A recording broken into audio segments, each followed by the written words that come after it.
guys, we're live from South by Southwest at the Bumble Hive, and I have Tareen here from Bumble. She's also the profile doctor. She's a pro, okay? So she's gonna give Julie some advice about her profile, her Bumble profile right now, and some ways to make it the best it can possibly be. So for your first photo, you definitely want to start off with a solo shot of you just in a natural state, smiling, being normal. A lot of people tend to use group shots to show that they have friends, or they use sunglasses to just seem like, I don't know, cooler maybe. But we will say that we've seen that more people tend to trust you and want to match with you when they feel like you're being your genuine, authentic self. I want to see into your eyes. How did Julie do? She's doing great so far. So far, she's 1 for 1. Question for you. Yeah. Because I've gone back and forth on this, because I don't think I'm the most naturally photogenic, so I took a selfie for this. You are. Everyone thinks they're not photogenic. Right? You look great. Again, even a selfie, where in this photo I actually can't tell that it was a selfie. It's so straight on that it looks like this is just from a group shot that you cropped out. But Great. That's a pretty damn good selfie. You basically want a photo of you just solo to start off with, and then you can include 1, at most 2 group shots. Okay. And then sprinkle in like you doing an activity, like here you're walking, here you're at the pool, so it looks cool, like you're active on the weekends, you know how to have fun. That's what's signaling. I love that you have your account verified. People ask this all the time. They're like, how do I get the blue check mark on my profile? We're not as complicated as Instagram or Twitter. It literally takes 2 seconds. All you do is hit verify profile, and one of our real life moderators will just connect, make sure that your photos match the photo that you sent, and will prompt you with random poses. Yeah. So this is all done manually. Yeah. It's our way of weeding out any fake profiles. I know, when I see the verified button, on someone's, I'm like, okay, this is real. Yeah. This person exists. He's not a supermodel that's just filling space. Some of the fun things that we started including in our features is something called Mood Makers.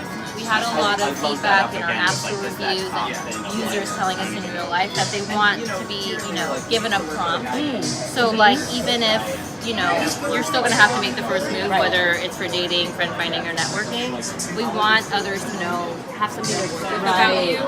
Some people aren't comfortable talking about themselves or touting their accomplishments, and so Move Makers is a way to say, I'm really good at a first date, or this is what I'm looking for. So I love that you filled out a couple of these questions. She's filled out her perfect first date. I said effortless conversation and getting so lost in each other that we're shutting down the place. And of course, that first kiss. Ooh. I love that. Let's go to your about me. Okay, this might need some work. You're Boston-born, SF bred, lover of good convo, meeting new people, and red wine. I would say this is really good, but because you filled out your Move Makers, people already know that about you. Okay. They already know you're an SF because they match with you. That's true. They already know you love good conversation because of your perfect first date. Good point. They know you love meeting new people because you're on Bumble. Oh, And, it's redundant information. It's it's not setting me apart in any way. Yeah, you want to put something in your about me that you can't already convey through your badges and your questions. And so here I would take this opportunity to say something very direct and meaningful to you. Okay. Again, going back to what are you looking for? What's something that's really close to your heart? If you're somebody who loves real vulnerable conversations, maybe that's when you specify what kind of conversations you like having. You're an SF. What are you doing on the weekend? Talk about the real you. A lot of people here tend to put hiking, yoga. I love brunch, and these are all factual things that I think a lot of people like. So get specific. Doesn't set you apart. What are you doing that's unique to you? Let me get your thoughts on this one. Yeah, what do you want to change? So Let's get specific. one of the things that we've always gone back and forth is, since we do this podcast, should I put it out there? Because that is something very unique and special to me. However, sometimes if men don't know what the podcast is, they think that I'm doing investigative research, which isn't what we are about at all. But my fear is without context of knowing me, that won't get conveyed. We had a user come into our office one time, and he was speaking to us about his organization that he started, but he has cerebral palsy.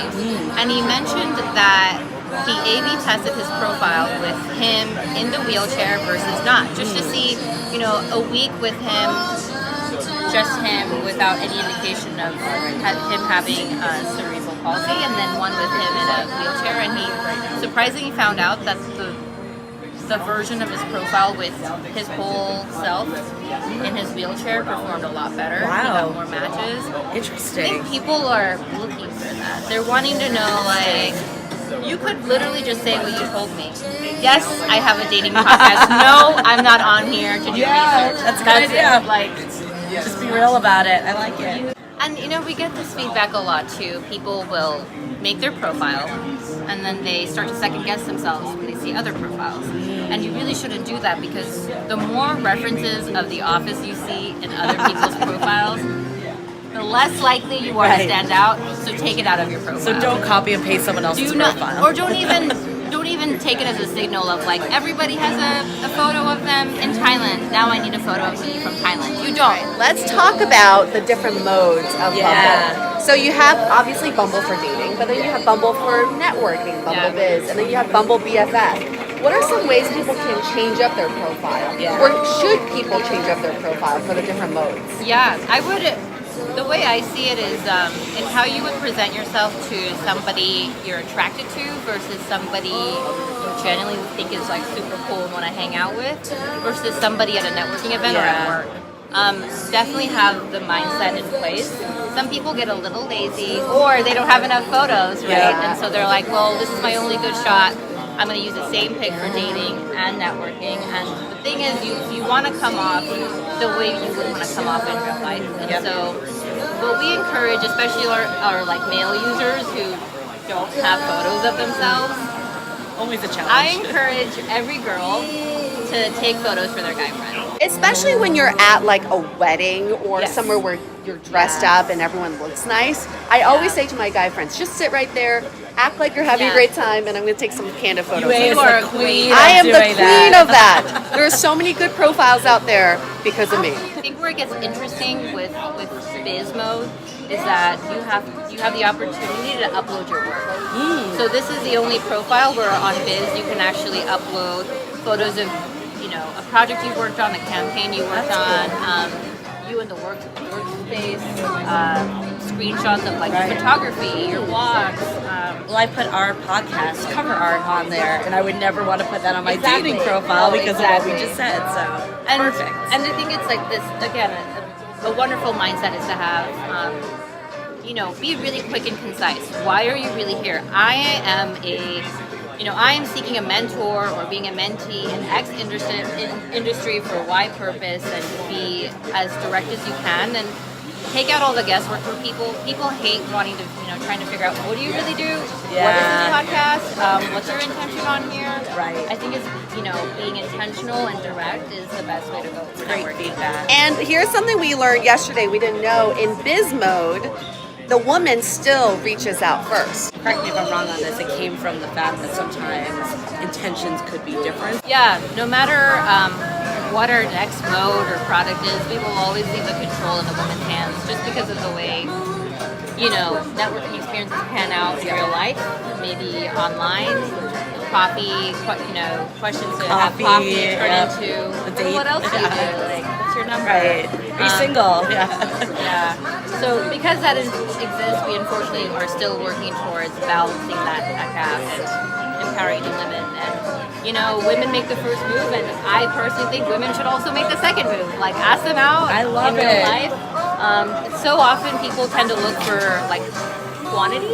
Like, oh, I got 30 matches. I'm so good at Bumble.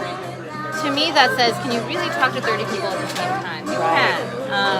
So once I match with 3 people, I stop. Even in BFF, I'm like, I cannot. Like, I need friends, but not that many friends. I won't meet you up. Right, it's not possible. exactly. But if I stop at 3, I go back, I talk to those 3 matches for a while, get a sense of, like, who they are, and meet them up in real life within, like, a week. Yeah. Don't wait too long. It's very awkward to keep texting people. Agreed. I feel like the week is the good lingering period. Yeah. Anything more, it just dies, out of momentum, And right? you never really know who you let die in your match queue. I know. In your match cemetery. Abyss of matches. R.I.P. And Bumble also, because you have to act fast or you lose them. So I love this idea because that's honestly one of the challenges I've had with Bumble is that they don't act fast enough because it's only one way. And we created Snooze for a purpose. I don't know if you guys have ever used our Snooze No. feature. We are at a stage right now where I think everybody is very overwhelmed by social media, the devices in our hands, follows us around. And so we created Snooze to where, you know, you do get your 3 matches, but you've got a deadline, you've got a project coming up. You can go to your settings and hit Snooze and set a defined date. Maybe it's 36 hours, maybe it's a week.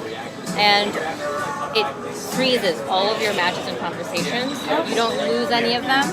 Well, this was super helpful. Now we learned a lot more about the Bumble product, but also like just how to communicate with someone online. Thank you so much, Tareen. This was great. Thank you for stopping by. Stay dateable.